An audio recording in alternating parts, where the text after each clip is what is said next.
Look, I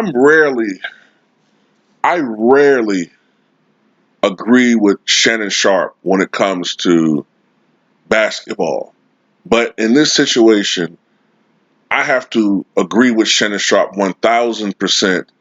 And with Skip Bayless's take on this situation with Michael Jordan being the greatest college player of all time, Shannon Sharp is actually, for once, looking at this situation from a more impartial perspective, while Skip Bayless is revealing himself to being an extreme Michael Jordan fanboy.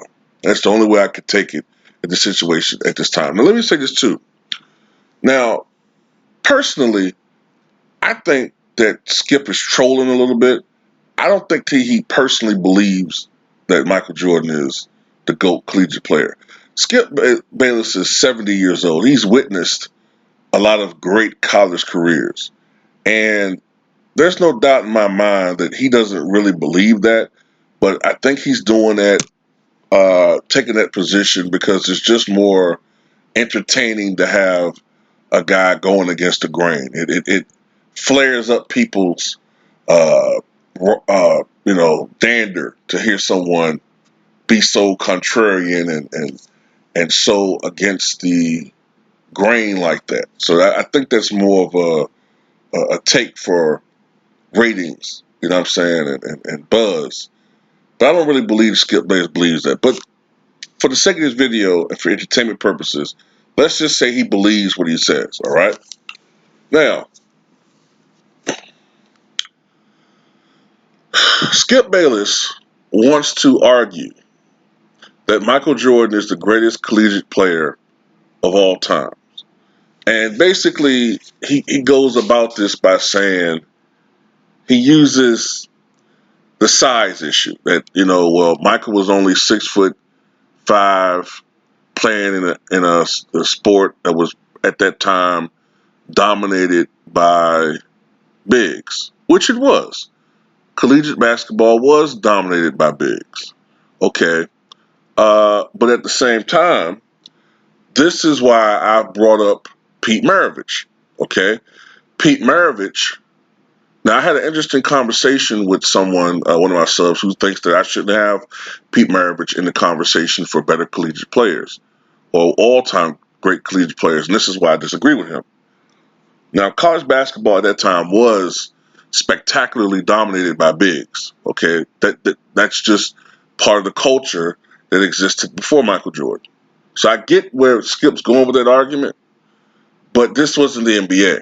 All right, this is college. Now, Pete Maravich, also being 6'5", all right, averaged a record 44 points per game with LSU. Right now, remember that was before the 3-point line. It's been famously proven that had he played after 1986, when they instituted the 3-point line, that he would have averaged 57 points a game instead of just 44 points a game. And I'm using just. He would have 57 points a game, okay? 57. I'm sorry, even if, he didn't shoot the best percentage, I think he shot 44%, but when you're taking 38 shots a game, that's not bad. Remember, Wilt Chamberlain, the year that he averaged 50, Wilt shot just at 50%. Okay, being 7'1", 275 pounds, 280 pounds. Okay, Wilt shot just at 50%, being a 7-footer. Maravich was a perimeter guy, shooting 44%, a lot of long threes, long twos. That's not that bad, man. You know what I'm saying? That's why. But see, that's the thing. Even if you use a size argument, Pete Maravich was doing that. Okay, Chris Jackson, who was only 6'3", 6'4" at LSU, later to be known as Mahmoud Abdul-Roof, after Jordan, was putting up 29 a game. All right, for his collegiate career at LSU. All right. So the size thing, there's still been guys smaller than Jordan that posted better numbers. Okay? So I don't want to really hear that thing about, oh, well, and a lot of these guys didn't have the athletic advantages that Jordan. Almost none of them had the athletic advantages that Jordan had. So then the argument that he uses, well, he hit a big shot in one game. Now, how many times do we hear Skip say, it's not about necessarily one game. It's about what you've done throughout your entire career. And in North Carolina, Michael Jordan was fantastic. Don't get me wrong, he was fantastic. But during his stretch there, all right, the best players on that team were James Worthy and then Sam Perkins. Now, when they left, Michael got more shine. Okay, then he went pro. Okay. Uh, but Michael was never really, except for maybe that last year. Well, that last year he was the best player on that team. But the first 2 years he was there, the best players were James Worthy and then Sam Perkins. Now, I'm not saying that they were better professionals. They weren't. But they were better collegiate players than him, more accomplished. Okay? Um, Now, the thing about Dean Smith holding him back, that's very true. Okay? That's very true. Dean Smith's system really did hold Michael Jordan back. And he wasn't really unleashed until he got to the Chicago Bulls. All right?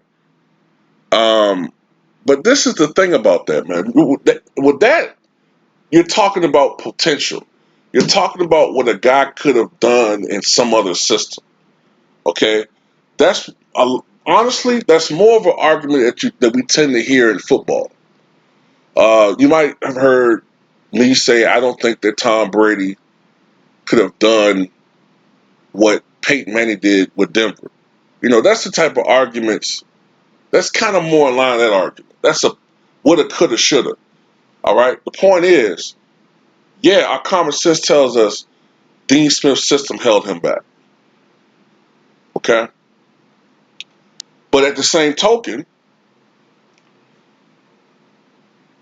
the entire NCAA held Kareem back at the time, Lou Alcindor, by outlawing the dunk.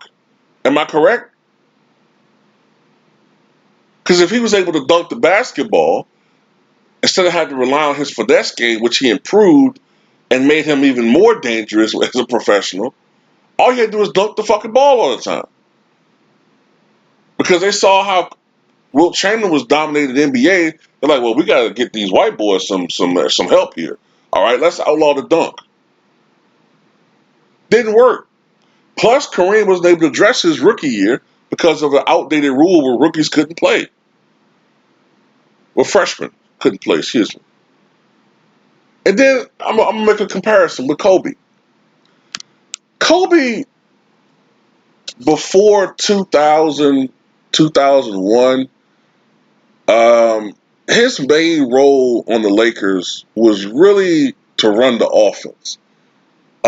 Even though technically he didn't really, even though technically he didn't play point, he was a scorer, but he was almost like a point combo. He was almost like playing like a combo guard.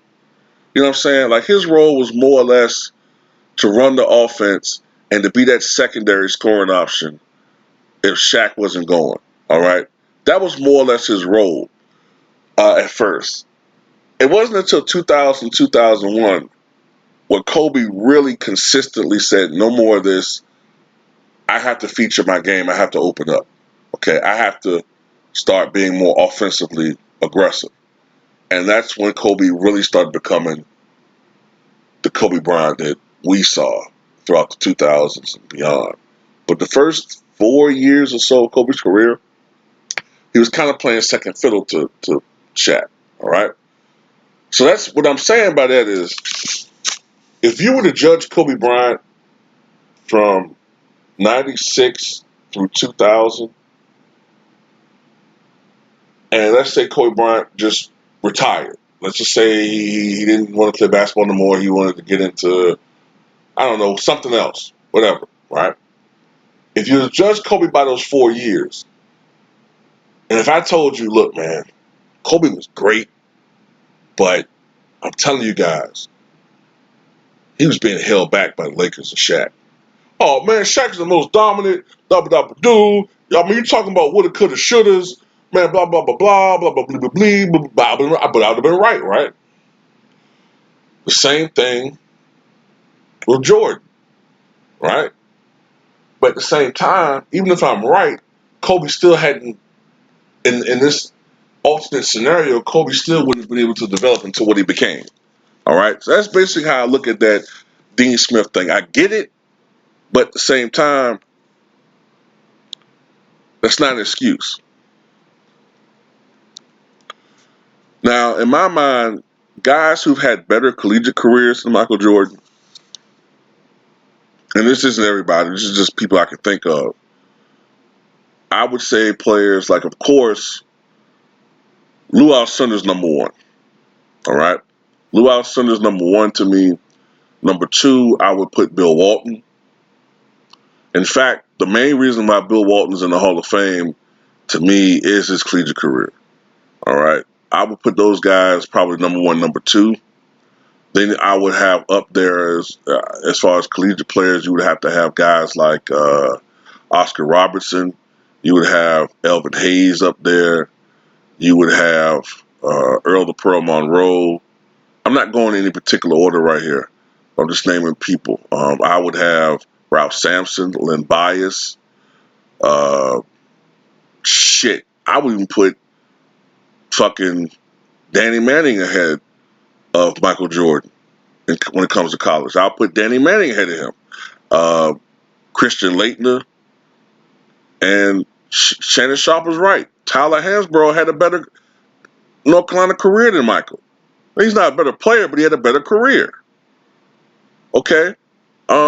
There's been scores of guys, man. Patrick Ewing. They had Tim Duncan. Okay.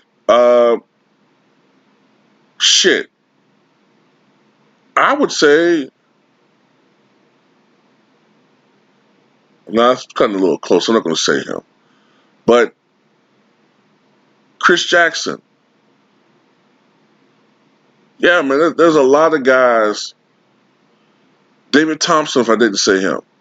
There's a lot of guys who've had better collegiate careers than Michael Jordan. I would say, in all honesty, I would probably put Mike top. I wouldn't put him anywhere out. I wouldn't put him anywhere within top 25. Honestly, and that's not a knock on him. He was a great college player, but when you compare him to other more accomplished collegiate players, no, no, don't disrespect. First of all, it's bad enough that they disrespect Kareem Abdul-Jabbar enough, okay, but not including him in the GOAT conversations. But then you're gonna take away the one area where he truly dominated. No, no, that's not right, man. Will Chamberlain, that's another one. Bill Russell, much greater collegiate careers than Michael Jordan. No, oh man, come on, like this, it's getting kind of ridiculous now, man. You know what I'm saying? Like, then you're taking away guys like Abdul-Jabbar's accomplishments because they're tall and they're big, and I'm sick of that shit, man. I'm so sick of that, man. Look, if a guy's big and he doesn't dominate, well, look how big he is. How he's not dominating. Then when he is dominating, well, he should dominate. He's big. You can't win when you're big, man. You can't win, and you don't get the respect you deserve. Some people never gave Wilt Chamberlain the respect that he deserved. Some people, as you're seeing right now, they're starting to discredit Kareem Abdul-Jabbar. And another thing I want to say is this video is coming to a close, right? I'm starting to notice a slow decline in the overall basketball knowledge and historical knowledge of contemporary fans. It's very disconcerting and alarming to me. And I'll tell you why I say this. When you ask people right now who the greatest boxer of all time, right? Who's the greatest boxer of all time? And if you ask fans today in 2020 that question, all right, they may say names like Muhammad Ali, all right, but outside of Muhammad Ali, most of the people you're going to hear are people who fought within the last 15 years. You might hear Floyd Mayweather from some contemporary fans, uh, or you might hear Manny Pacquiao, right? That's what some people might say. I'm talking about people that are like 35 and under, or maybe 40 and under. 35 and under, definitely. Like, you would hear those names more. Maybe even some Mike Tyson, even though I don't see the argument for Tyson being the best. 30 years ago, if you asked that same question, who was the greatest boxer of all time, the answers would have shown more of a historical knowledge and perspective of boxing. You would have heard names like Sugar Ray Robinson. You would have heard names like Henry Armstrong, Charlie Burley, Jack Johnson, Joe Louis, fighters that predate them by decades, several decades. So what I'm saying is we're losing that historical perspective of things, sports, politics, society. We're losing knowledge of everything, and it's galling. Like some of the positions and statements that people make when it comes to sports and everything else, it's so revealing. The fact that Michael Jordan won this college poll, I couldn't believe it. I could not believe it. Michael Jordan wasn't even the top pick of the draft that year. Akeem Olajuwon was, because Akeem Olajuwon was a more accomplished collegiate player than Michael Jordan.